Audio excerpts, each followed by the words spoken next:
Hello there and good morning. It's time for us as a collective society to get very angry because consecutive incompetent governments have placed our food supply and way of life utterly at the mercy of Vladimir Putin and his gas pipeline. At times like this, we need a real Prime Minister and not some weak, woke wimp who is nothing more than the mouthpiece of his woke wife.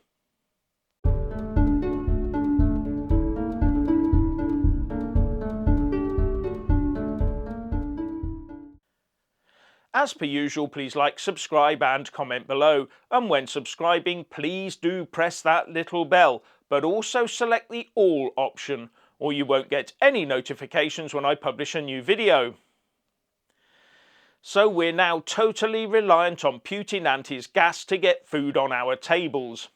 And he's playing political games by withholding gas supplies to force the EU to sign off on his new gas pipeline that bypasses the Ukraine. Europe as a whole therefore has less gas reserves than normal. And we're reliant on Putin right now because our reliance on green energy, coupled with unseasonably low wind for this time of year, has reduced green energy input into our energy mix from the normal 18% down to just 2%, making us use even more gas. So gas is in short supply. Up go prices, making it unviable to keep the fertiliser plants running that supply our food chain with an essential product, carbon dioxide. And CO2 is as important to the way we run our food supply chain as water is. Yes, it's fundamental to it. According to reports, we've got 5 days before CO2 runs so low that all the supplies will need to be prioritised for the NHS, and then the horrors start. Meat disappears from supermarket shelves, no frozen goods, even no pizzas and crumpets. Beer and soft drinks affected, the list goes on, and that's without considering the lack of energy for heating and keeping industry going. The 3-day week looms again. What we need right now is a pickup in the wind and these problems might start to disappear. But how in the 21st century, with all our knowledge and technology, have we allowed the whole UK to be run by Putin and the vagaries of the weather? But it's a lot worse than that, because it's back to the future with CO2 shortages. With all this talk about CO2 shortages today and no meat on the shelves in 5 days' time, does anyone remember that exactly the same thing happened in 2018? But before I get onto that, I just want to say a massive thank you to all my Super Thanks, Patreon and PayPal supporters, as well as those that do buy a mug with my mug on it. Links in the descriptions box below. You really do help me keep this channel going. A lack of CO2 threatened our food supplies back in 2018. Yes, it did. The reason for it may have been different, but we were running very short of CO2 back then, and it was arguably worse than it is today. The Atlantic reported in July 2018 that Europe was running low on CO2 and that the past few weeks in the United Kingdom have brought a steady stream of ominous food headlines. Beer is being rationed, in the middle of the World Cup no less. Barbecues might run out of meat.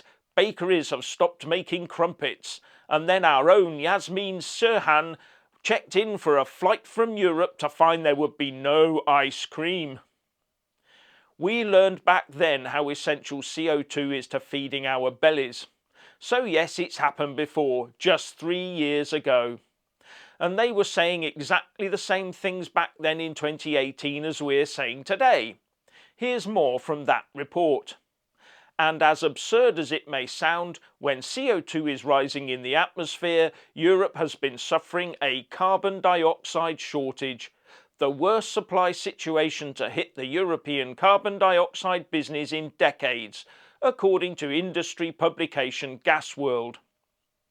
And it talks about CO2 and its central role in the food industry, how essential it was to keep our food supplies rolling, and Wired.uk reported that The UK CO2 shortage is a total disaster for beer, beef and salad. So we knew 3 years ago that CO2 is as important as water is to the way we now run our food industry. That we have yet another recurrence of these CO2 problems is unforgivable. It's not like we'll just run out of blue duck eggs for a couple of days, is it? This is a staple ingredient. It's obvious that no lessons were learned by the industry or by government in 2018. And our slaughterhouses might have to be shut down due to a lack of CO2 for stunning prior to slaughter. So we face the prospect of farmers being forced into a farmageddon of slaughtering pigs on their land and not in a slaughterhouse, meaning they can never enter the food chain and are only fit for render. Let's hope it never gets to that.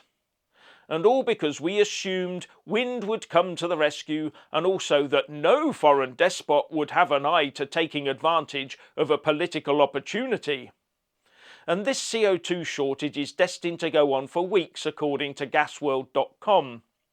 But just a few months ago in February, gasworld.com was reporting one industry expert, Jennifer Willis-Jones, head of FW Nitrogen at CRU, as saying she didn't foresee any real CO2 supply problems.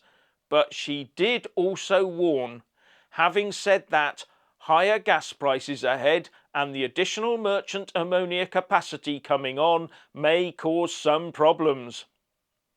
So it's not like the experts didn't know that gas prices were a serious factor in all of this. Now, even if the wind starts blowing again, there's no guarantee that gas prices will go down far enough to get the fertiliser plants up and running again to get the food industry CO2 flowing once more. And all it would take is another anticyclone sitting over the UK to becalm our wind turbines later in the year, and it's back to square one with knobs on.